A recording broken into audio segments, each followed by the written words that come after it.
Hey guys, we are back again with another Bible study, and in the book of John. We're going to start today. We finished off chapter 1, so we're going to start in chapter 2 today. And there's an interesting line in here. I never really quite understood what it meant, but this John MacArthur commentary will give us a little bit of clarity on that, which I always find interesting. So we're going to start with John chapter 2, verse 1. And it's titled, Christ Changes Water to Wine.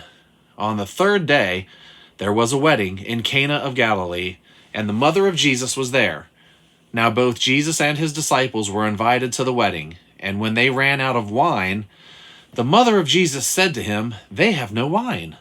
Jesus said to her, "Woman, what does your concern have to do with me? My hour has not yet come." His mother said to the servants, "Whatever he says to you, do it." Oh man, my battery. So I lost my flashlight. Okay. So we'll use just the ambient light from the phone, I guess. Okay. Whatever he says to you, do it. Now there were set there 6 water pots of stone, according to the manner of purification of the Jews, containing 20 or 30 gallons apiece. Jesus said to them, "Fill the water pots with water." And they filled them up to the brim. And he said to them, "Draw some out now, and take it to the master of the feast." And they took it.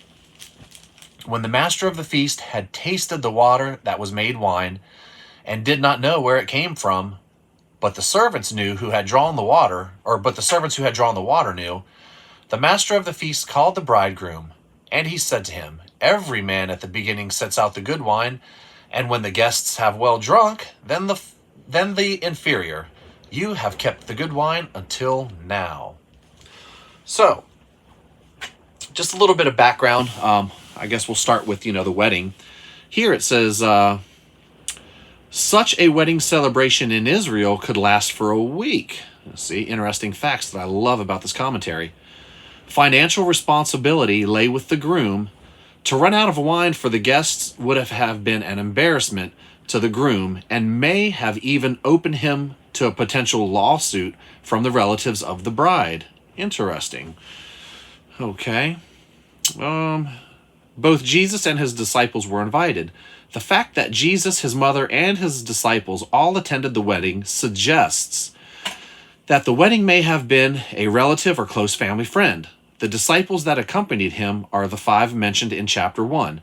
Andrew, Simon, Peter, Philip, Nathanael, and the unnamed disciple who was surely John, who also witnessed this miracle. So we're going to talk about the wine now, because people, they like to say, they drank wine in the Bible, I can drink a little wine and stuff like that. So let's see here. The wine served was subject to fermentation, and the ancient world, however, to quench thirst without inducing drunkenness, wine was diluted with water to be 1/3 and 1/10 its strength. Due to the climate and circumstances, even new wine fermented quickly and had an inebriating effect if not mixed. Because of a lack of water purification process, wine mixed with water was also safer to drink than water alone. While the Bible condemns drunkenness, it does not necessarily condemn the consumption of wine. So you got to be careful when you always want to say, they drank wine in the Bible to be an excuse as to why you can get drunk. Not so. All right, so here's the part that I'd never understood quite why it was worded this way. So whenever Jesus' mom said they have no wine, Jesus said to her, "Woman, what does your concern have to do with me? My hour has not yet come." So let's see, why would he say woman? So the term is not necessarily impolite, but it does have the effect of distancing Jesus from his mother and her request. Perhaps it has the equivalent of ma'am. Okay, and then he goes on to say, "What does your concern have to do with me?"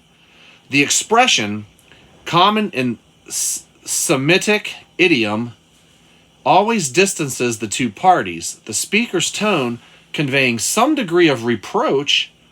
Jesus' tone was not rude, but abrupt. The phrase asks, what is shared in common between the parties? The thrust of Jesus' comment was that he had entered into the purpose for his mission on earth, so that he subordinated all activities to the fulfillment of that mission. So basically what he did, his main mission for God, everything else took, a back burner. Mary had to recognize him not so much as a son that she raised, but as the promised Messiah and Son of God. My hour has not yet come. So it says this phrase constantly refers to Jesus' death and exaltation. He was on a divine schedule decreed by God before the foundation of the world. Since the prophets characterized the Messianic age as a time when wine would flow liberally, Jesus was likely referring to the fact that the necessity of the cross must come before the blessings of the millennial age. Okay. All right. So now when they're talking about the water pots, and these are the little nuggets of facts that I love. It says, now there were set 6 water pots of stone according to the manner of purification of the Jews, containing 20 or 30 gallons apiece.